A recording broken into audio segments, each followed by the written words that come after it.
నేను ఛార్జ్ తీసుకున్నప్పుడు ఏ శాఖ అనేది తీసుకోవాలనుకున్నప్పుడు పల్లె నిజంగా మన దేశానికి వెన్నెముక. అందుకని అలాంటి పంచాయతీ రాజ్ని నేను ఒక ఆన్ పర్పస్ ఆప్ట్ చేసుకున్నాను.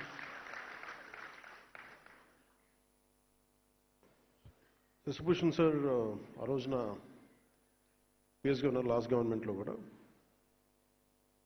కొన్ని మార్పులు చేర్పులు ఉంటాయి అని అనుకున్నప్పుడు నేను ప్రత్యేకించి శశిభూషణ్ గారిని కోరుకోవడం జరిగింది. మీరు ఉండాలి దీంట్లో, మీ అనుభవం కావాలి, మళ్ళీ మీరు ఇంకా నేను కొంత మీ గైడెన్స్ కావాలన్నా కానీ మనస్ఫూర్తిగా నేను వారిని కోరటం జరిగింది. ఈ రోజున రిఫార్మ్స్ ఇంత సజావుగా సాగాయంటే ఆయన ఒక బీహార్ లాంటి రాష్ట్రం నుంచి వచ్చి ప్రజల కోసం ఏదైనా చెయ్యాలి అని ఒక తపనతో వచ్చిన అధికారి ఆయన ఒకప్పుడు. అదే స్పిరిట్ ఆయన ఇంకా కంటిన్యూ చేయాలి మీరు అని చెప్తే ప్రత్యేకించి ఈ రోజున ఇంత సజావుగా సాగడానికి మన ప్రిన్సిపల్ సెక్రటరీ గారికి మనస్ఫూర్తిగా మనందరం ధన్యవాదాలు తెలియజేయాలి. సో ఛార్జ్ తీసుకున్న తర్వాత నేను అనుకుంది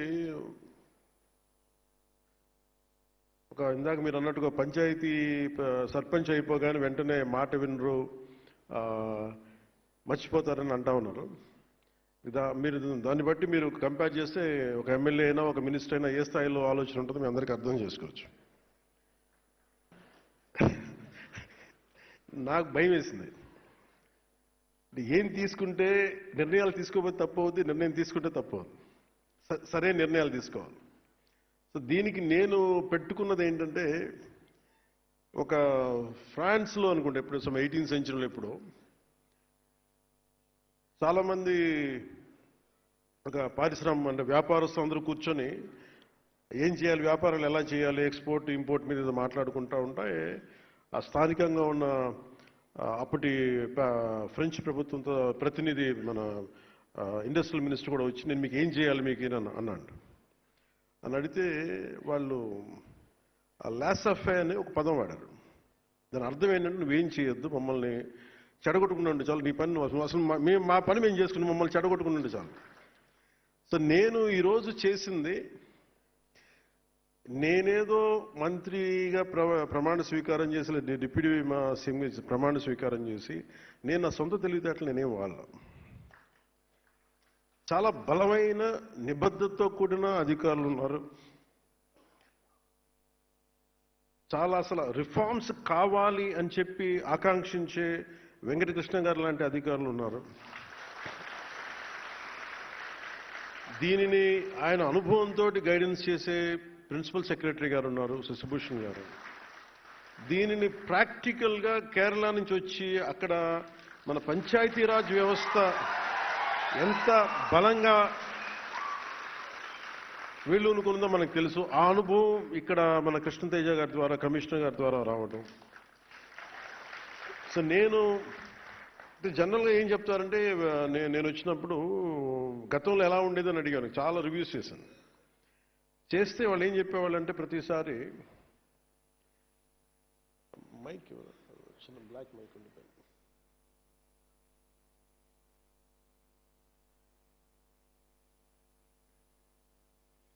నేను ఏం చేశానంటే ప్రతి దాంట్లో ట్రాన్స్పరెన్సీ లేదండి. ఒకటి రాగానే ఇందాక మీరు అడిగినట్టుగా మనకి ఈ టెంపరీగా కూర్చొని అవుట్సోర్సింగ్ ఎంప్లాయీస్ నా దృష్టికి వచ్చింది, మాకు జీతాలు రావట్లేదని. సో ముందు ప్రిన్సిపల్ సెక్రటరీ గారితో మాట్లాడి ఫస్ట్ దాన్ని సార్ట్అవుట్ చేసి, అలాగే మన బాలు నాయక్ గారితో కూర్చోబెట్టి మన ఇంజనీరింగ్ సిబ్బందితో ఇట్లాంటివన్నీ చిన్న చిన్న కరెక్షన్స్ చేసుకుంటే కానీ లాట్ ఆఫ్ రివ్యూస్ చేసుకుంటే వెళ్ళాం. సో మేజర్గా అంటే మా ఉద్దేశం, దీని ముఖ్య ఉద్దేశం ఏంటి అంటే, ఒకటి నేను ప్రభుత్వ అధికారులు మన ఉద్యోగం గురించి నేను ఎందుకు ఆలోచించగలిగినంత బలంగా అంటే, నా తండ్రి ఒక ప్రభుత్వ ఉద్యోగి. అంటే నా కృతజ్ఞత ఏముంటుందంటే, మేము చదువుకున్నా, మేము పెరిగినా నా తండ్రి ఆదాయం మీద మేము పెరిగాం. సో మాకు ఒక పే బ్యాక్ లాగా ఉంటుంది తిరిగి ఇవ్వడం. సో నేను ఎలా ఇవ్వగలను తిరిగి? ఒకటి మనం సమాజానికి చేసేది, ప్రజలకు చేసేదితో పాటు ఈ ఆంధ్రప్రదేశ్ రాష్ట్ర ప్రభుత్వ ఉద్యోగులకి నాకు సంబంధించిన శాఖ వరకు నేను ఏదైనా చేయగలను అనేది ఇప్పుడు ఒకటి ఉండేది. సో దాంట్లో వెంకటకృష్ణ గారితో మాట్లాడినా, మన కృష్ణతేజ గారితో మాట్లాడినా చాలా సందర్భాల్లో ఏమున్నాయి మేజర్గా అంటే, చాలాసార్లు ఉద్యోగులు నా దగ్గరికి రావటం ఇవన్నీ చూసి నేను ఏం చేయగలం మనకి అంటే, చాలా రిఫార్మ్స్ బాకీ ఉండిపోయినాయి అన్న. సో దీన్ని శశిభూషణ్ గారి దృష్టికి తీసుకెళ్ళి చాలాసార్లు దాని మీద మాట్లాడి ఫైనల్గా మేమేమనుకున్నామంటే ఇంపాక్ట్ఫుల్గా పనిచేయాలి. అంటే నేను ఏ మనిషి అయినా సరే సగటు మనిషి ఏం కోరుకుంటాడంటే, ఎక్కడో ఉన్న స్థాయి నుంచి నేనేదో ఒక మెట్టి ఎదగాలనుకున్నాను. ఎక్కడేసిన గొంగలు అక్కడేలా ఎట్లా అయితే నేను ప్రారంభించానో అక్కడే 20 సంవత్సరాలు నా బిడ్డ పుట్టినప్పుడు నాకు అదే ఉండి, నా బిడ్డ పెళ్ళవుతున్నా కానీ నేను అక్కడే ఉండిపోయాను అనే మాట ఇవన్నీ మనం తరచుగా వింటూ ఉంటాం. ఇది ఎందుకు ప్రమోషన్ అనేది ఎందుకు ఇంత బలంగా నేను పట్టుకుని కూర్చున్నానంటే, మనం ప్రజలకి మాట ఇచ్చాం. ఇది ఒక పొలిటికల్ స్పీచ్గా నేను చెప్పట్లేదు, కానీ ఇంకా successive governments continuity of governance, అలాగే ప్రీవియస్ గవర్నమెంట్లో రోడ్స్ కానీ ఇన్ఫ్రాస్ట్రక్చర్ కానీ డెవలప్ చేయలేదు.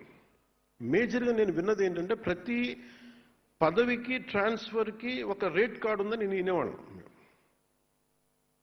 నాకు చాలా ఆశ్చర్యంగా ఉండేది. కష్టపడి చదువుకొని ఉద్యోగాలు వచ్చిన తర్వాత ఒక ఊరి నుంచి ఒక ఊరికి ట్రాన్స్ఫర్ అవ్వాలంటే రేట్ కార్డు ఉంటుంది, అంటే ఈ ప్రమోషన్ కావాలంటే ఒక రేట్ కార్డు ఉంటుంది. అసలు ఇది పోవాలని మనస్ఫూర్తి కోరుకున్నాను. సో నేను with the guidance of Shashibhushan sir, మా ఓఎస్డి వెంకటకృష్ణ గారితో, కృష్ణతేజ గారితో కూర్చొని నాకు ఎంత ట్రాన్స్పరెంట్గా మనం ఇవ్వగలం.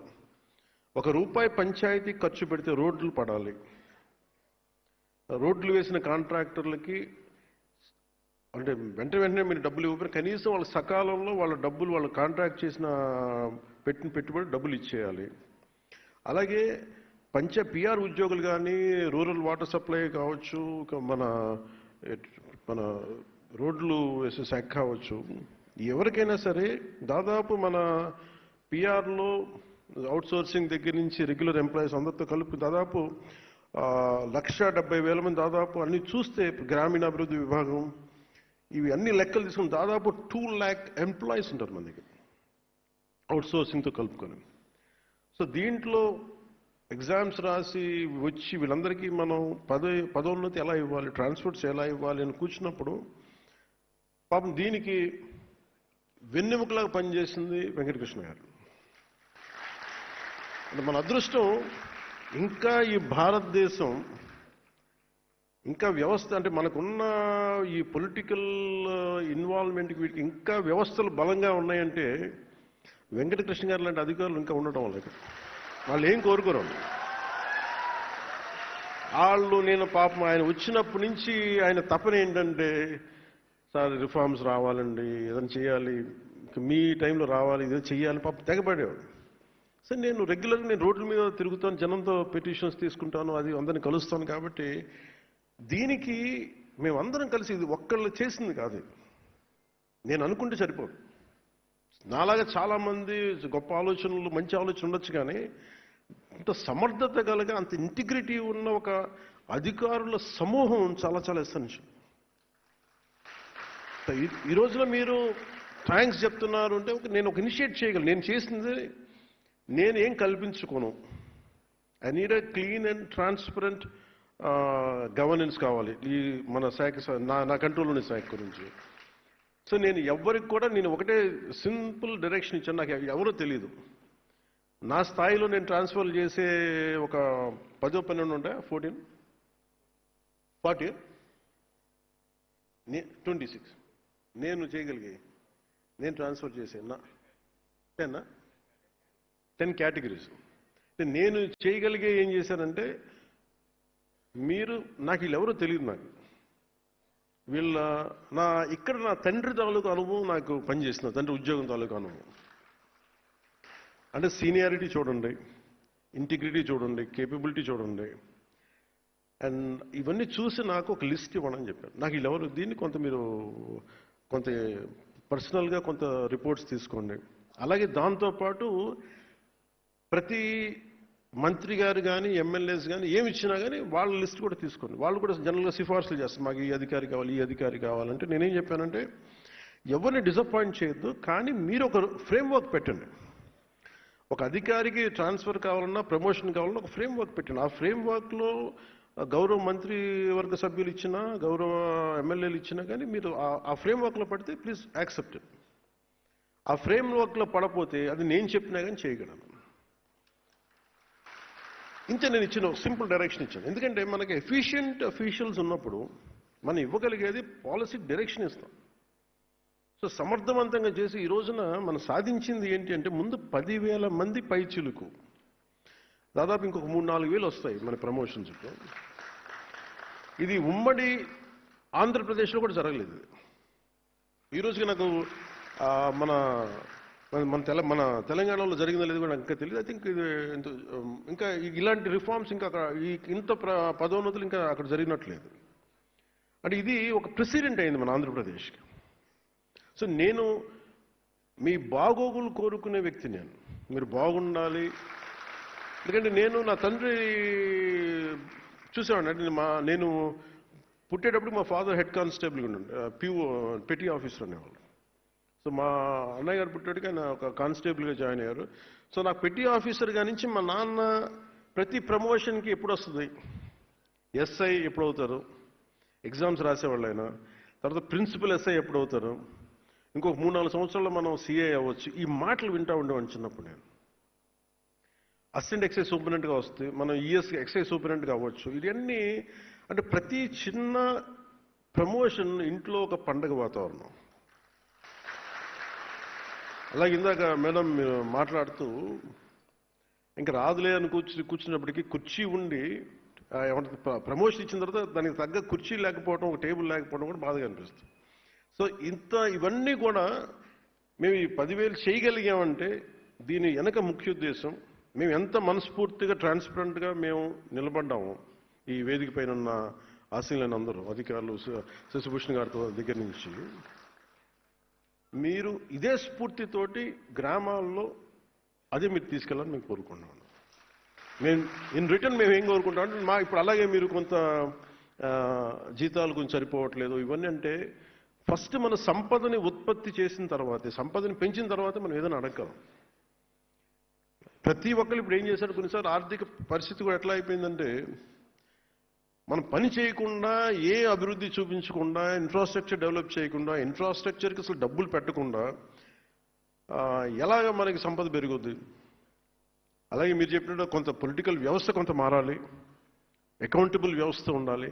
సో వీటన్నిటి మీద కూర్చొని చాలా చాలా ఎక్సర్సైజ్ చేసిన తర్వాత ఇవన్నీ జరిగింది. సో నా కోరిక, నా విజ్ఞాపన, నా విన్నపం, మేము ఏదైతే సదుద్దేశంతో చేసామో దాన్ని మీరు ప్రజలకి చేరువయ్యేలాగా మీరు ఆ సేవలు చేయమని మనస్ఫూర్తిగా కోరుకున్నాం. సో ఈ పంచాయతీరాజ్ వ్యవస్థని బలోపేతం చేయడంలో మీ పాత్ర చాలా చాలా కీలకం. కూటమి ప్రభుత్వం వచ్చిన వెంటనే గతానికి భిన్నంగా ఎలాంటి సిఫార్సులు లేకుండా మేము చేయగలిగాం. అది అలాగే గౌరవ ప్రధానమంత్రి శ్రీ నరేంద్ర మోదీ గారి నాయకత్వంలో వారు అందిస్తున్న నిరంతర సహకారంతో గౌరవ ముఖ్యమంత్రి శ్రీ నారా చంద్రబాబు నాయుడు గారి నాయకత్వంలో ఒకవైపు పల్లెలు అభివృద్ధిని ముందుకు తీసుకెళ్తా ఉన్నాం. చాలా చాలా సంస్కరణలు తీసుకొస్తా ఉన్నాం. అలాగే ఈ సంస్కరణలు రాష్ట్రంలో ఇంతకుముందు ఎప్పుడు లేని విధంగా ఏడాది కాలంలోనే దాదాపు మీరు ఇందాక చెప్పిన 10,000 మందికి ఇవ్వడం. సో సంస్కరణల ద్వారా పదోన్నతులు ఎలా వచ్చినాయి మీ దృష్టికి తీసుకురావడానికి, గతంలో పంచాయతీరాజ్ గ్రామీణాభివృద్ధి శాఖలో పదోన్నతుల వ్యవహారంలో చాలా చాలా సమస్యలు ఉండేవి. వీడిఓలుగా నియమితులైన వారు అదే పోస్టులు పదవీ విరమణ పొందిన సందర్భాలు ఉన్నాయి.